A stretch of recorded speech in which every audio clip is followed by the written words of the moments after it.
Come build a fire with us tonight. Welcome to Wanderlost.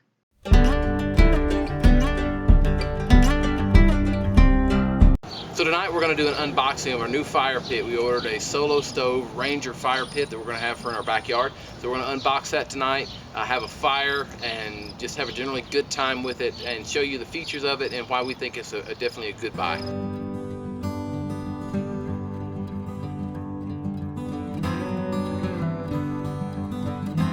So we ordered a new fire pit, and we decided to get a Solo Stove. So we use a Solo Stove for backpacking, and the great thing about Solo Stoves is they're a self-contained fire pit and very efficient. And for backpacking, the stove allows you to just pick up scrap wood along the trail to use instead of having to carry a canister of fuel. So the Solo Stove fire pits, though, they range in size from this, which is the Ranger, the smallest one, all the way up to Yukon, which is an extremely large one. Uses the same technology to be as efficient as possible with the fire. So it burns everything down literally to ash. So we're going to unbox this bad boy here, and then we'll light a fire in it, and we'll see how she does.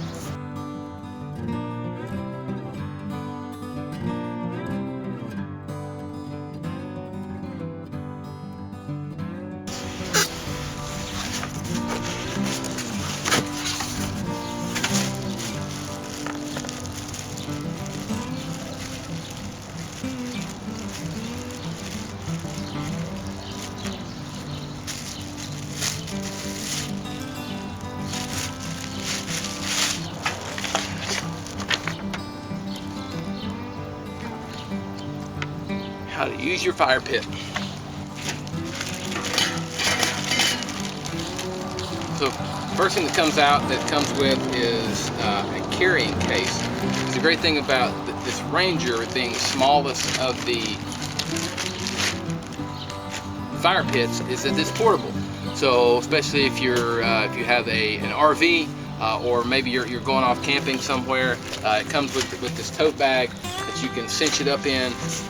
Be able to take it with you wherever you go. This would be great for scout camping because a lot of places you go with scouts or just even family camping, you can't have open flame, and you can't even set it down, have a fire pit that would leave damage. And the great thing about the Solo Stoves is that they don't. They're so self-contained. So this is the reason we got the Ranger, is for the portability of it, because we are a military family and we move. It's easy to take with us, but also we eventually want to be an RV family, and this will give us the ability to have that with us, and wherever we stop, to be able to have a fire pit.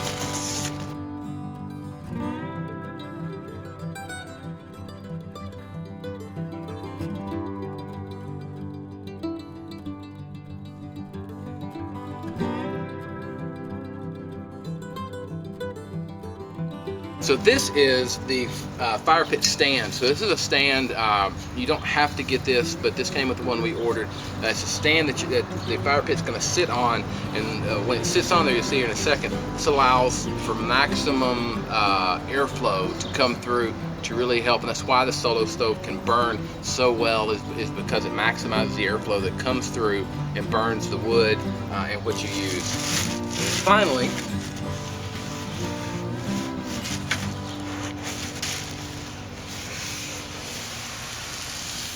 should have gotten an assistant for this part. This is the main part of the stove itself. So again, what makes a Solo Stove work so well is that it maximizes the airflow. So you can see, so it's got the air intakes here that pull in the air, and it comes into the system. So it comes through here on the bottom, and it's got the rings around here. So that maximizes the airflow. That allows it to really burn all of the wood down to ash. So the way you set this up, you got your fire ring, and the other great thing about this is what I was talking about earlier. Some places you go, you can have an open fire, but you can't damage the ground. And so what the fire ring does and the fire pit together do, it allows you to have a contained fire, but not to damage the ground. So you're gonna pop that there. This is gonna sit on top, and then this is the ring that goes in up in the top and helps direct some of the flame. So this is the setup. That's what it looks like. So again, It's the smallest one they make. It's perfect for a family, for a few people to be able to light, have a fire, to do some s'mores, but also it's portable enough that you can pack it up and take it with you somewhere and just enjoy the fire wherever you go. All right, so first fire of the season and our first fire in our new Solo stove. Bunny rabbit behind you. Huh? There's a bunny rabbit that just ran behind you.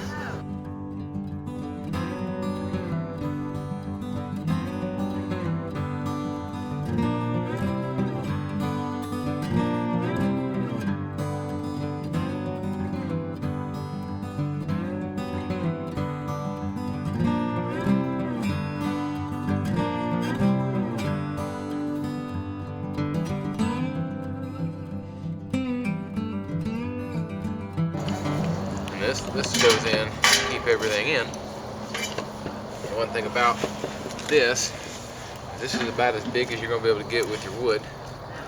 But thankfully, that's what you can buy most places. So these are shims. I like to use them. We have them left over from a construction project at the house. And so they make good for starting fires. Homemade fire starter. Cardboard egg crate, dryer lint, and old candles. Great for starting fires. We make them and use them in scouts a lot of times just because they are very handy to get things started. So being the first fire, so there's a little bit of a concave nature to the inside, so it's a little bit challenging kind of getting the bottom set up like I want it to start the fire, but we're gonna get this thing figured out. There we go. The shims will go all the way out to the edge for us to get them started. So using the teepee design for getting some wood over the top of this once it gets nice and lit. And the nice thing about the Solo stove design is you get all kinds of airflow. This is our first of their fire pits that we've owned, but we do have one of their camping stoves, and I've used that on a couple of occasions, and once it gets going, it goes really, really well.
So we had a nice fire last night. We burned, I don't know, probably 7-8 chunks of wood, and it basically all burned down. It's completed ash, You see that, Wes? So basically all that's left, a few very small chunks of ash.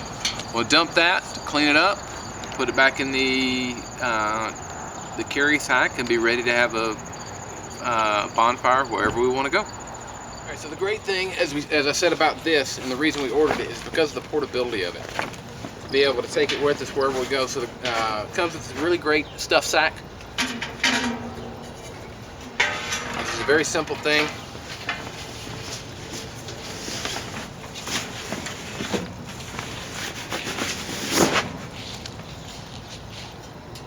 Fire ring goes inside of the pit itself, the fire stand I mean, and the fire ring goes there. Then you cinch it down. So now you're ready to take it, go wherever you're going to go on an adventure, and you've got a fire pit with you anytime you want it.